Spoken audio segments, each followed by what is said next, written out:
上個禮拜嘅港股非常之醒神啊，咁啊一度升穿到24,100點啊，係2024年10月以嚟嘅高位啊。今次呢就有好多嘅利好因素啦，同時之間呢亦有好多暗湧。咁啊，今次用呢條短片呢，同大家呢就做一個嘅預告，咁啊了解下嚟緊今個禮拜有咩投資港股嘅重點啊。我係獨立投資分析師 Piers 皮亞斯。今日我哋嚟講下恒生指數喺2025年2月24號至2月28號呢個禮拜嘅表現。今個禮拜恒生指數喺連續3週上漲之後出現嘅回調，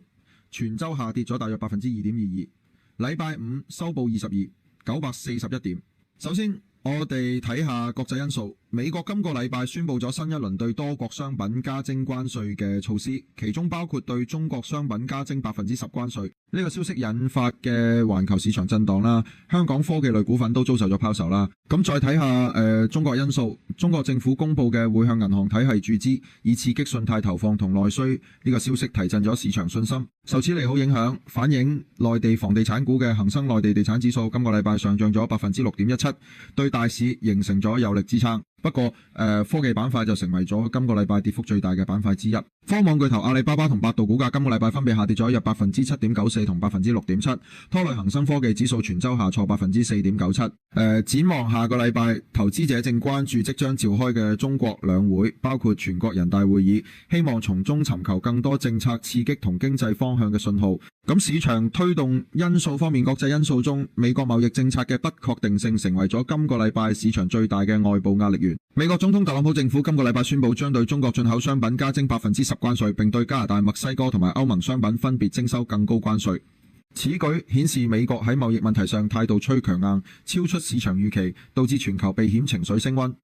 中國政府今個禮拜宣布將向國有商業銀行注入資本，以提升銀行放貸能力，刺激內需並支援房地產市場。呢項資本重組計劃預計將喺今年6月前完成，為2008年全球金融危機以嚟嘅首次大型銀行體系注資。受此消息激勵，地產相關股票大幅走強，市場信心獲得提振。市場展望方面呢，投資者嘅焦點正轉向下個禮拜即將開幕嘅中國兩會。市場預期兩會期間，中國政府將公布新一年度嘅經濟發展目標同潛在刺激政策。喺內外部環境充滿不確定性嘅情況下，任何有關穩增長、抗內需或支持資本市場嘅政策信號，都可能左右後續數週香港股市嘅走勢。行業與成分股表現方面啦，今個禮拜嘅恒生指數嘅主要行業板塊中，地產股同科技股走勢分化明顯。地產金融板塊受益於內地注資銀行嘅利好消息而表現突出。衡量內地房地產公司嘅恒生內地地產指數今個禮拜累計上漲6.17%，大型內房股如中國恒大、碧桂園等出現顯著嘅反彈，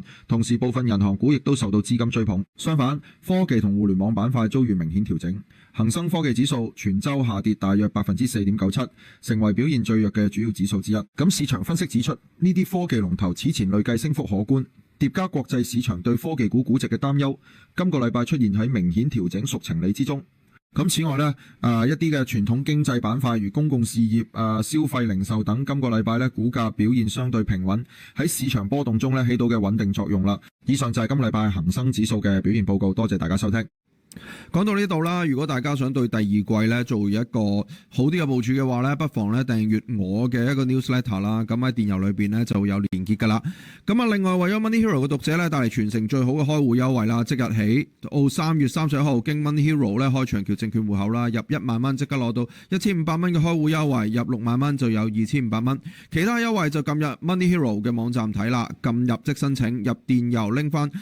獎賞換領表格之後就轉入長橋證券嘅戶口啦。開完戶之後 download 翻個 app， 入翻呢一個換領碼 AAKMAY， 15分鐘就搞掂噶啦。咁啊，今日講咗咁多先，下個禮拜再見，拜拜。